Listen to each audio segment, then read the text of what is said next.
భద్రాద్రి కొత్తగూడెం జిల్లా భద్రాచలం శ్రీ సీతారామచంద్ర స్వామి వారిని దర్శనం చేసుకున్న బీజేపీ రాష్ట్ర అధ్యక్షుడు ఎన్ రామచంద్రరావు, సీతారాం నాయక్.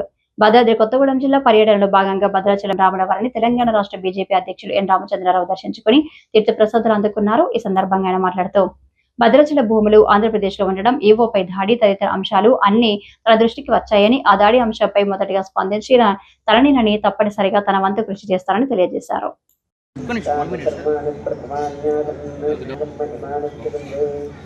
భద్రాద్రి రాముడి దగ్గర ఈరోజు మా జిల్లా అధ్యక్షుడు ప్రభాకర్ రెడ్డి గారు, మాజీ ఎంపీ గారు, రమణాయక్ గారు, ఇతర మా నాయకుడితో దర్శనం భద్రాద్రి రాముడి ఒక ప్రసిద్ధి అందరికీ తెలిసింది.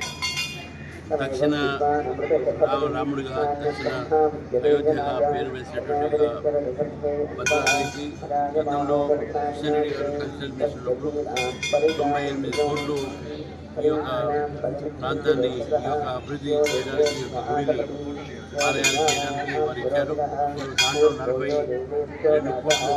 42 కోట్లు ఇప్పటికే రిలీజ్ అయింది. మిగతావి డిపిఆర్ వచ్చిన తర్వాత మిగతావి వచ్చే అవకాశాలు ఉన్నాయి.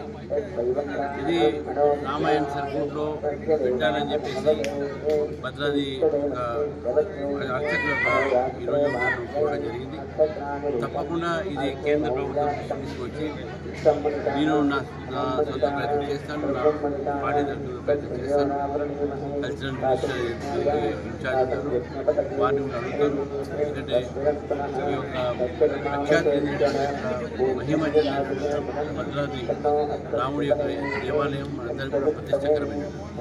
అయితే ఈ సందర్భంగా మనం గుర్తు చేసుకోవాల్సింది, గత ప్రభుత్వాలు కానీ ఇప్పుడు ప్రభుత్వాలు కానీ రాముడి యొక్క సందర్భంగా, రామనవమి సందర్భంగా కానీ ఇంకేదైనా సందర్భంగానే వారు మన ఒక దేవాలయాన్ని వాళ్ళు మాట్లాడుతున్న మాటలు ఎప్పుడు కూడా గౌరవించాలండి. ఇక్కడ కావాల్సినటువంటి అభివృద్ధి కార్యక్రమాలు కానివ్వండి, లేకపోతే ఇక్కడ తెలుస్తున్నటువంటి యొక్క సాంప్రదాయ పద్ధతులు కూడా చాలాసార్లు విభిన్నంగా వాళ్ళు ప్రవర్తించారు. దీన్ని తీవ్రంగా దాన్ని ఖండిస్తాము. అటువంటి ఒక ఈ రెండు ప్రభుత్వాలు కూడా రాముడి యొక్క దేవాలయాన్ని కేంద్ర ప్రభుత్వం చేస్తున్నటువంటి దీన్ని వాళ్ళు అప్రిషియేట్ చేసి వాళ్ళు కూడా ఇక్కడ డెవలప్ చేస్తున్న కోరుతూ మరి ఈ మధ్య కాలంలో హిందూ దేవాలయాలపైన, హిందూ సంస్థలపైన చాలా దాడులు జరుగుతూ ఉన్నాయి. ముఖ్యంగా మొన్న జరిగినటువంటి ఒక హైదరాబాద్లో ముత్యాలమ్మ గుడి కానివ్వండి, అదేవిధంగా మా పెద్దమ్మ టెంపుల్ కానివ్వండి, ఇవన్నీ కూడా మనం మొన్న రీసెంట్గా జరిగిన పెద్దమ్మ గుడి దగ్గర కూడా జరిగినటువంటి ఒక అన్యాయం చూసాము. ప్రభుత్వం కేవలం ఓట్ బ్యాంక్ పాలిటిక్స్ కోసం హిందూ దేవాలయాల పైన, హిందూ సంస్థల పైన దాడులు జరుగుతాయి, దాని మీద మాట్లాడేటువంటి ధైర్యం కూడా చేయట్లేదు. ఇది మంచి పద్ధతి కాదు. రెండో విషయం వచ్చేటప్పుడు ఖమ్మంలో ఉన్నటువంటి ఒక ఏదైతే టీటీడీ భూములు ఉన్నాయో దాన్ని కూడా అన్ని మద్దతులకు ఇచ్చేసి దాంట్లో మార్కెట్ నిర్మాణం చేయడం ఇవన్నీ కూడా ఇచ్చేశారు.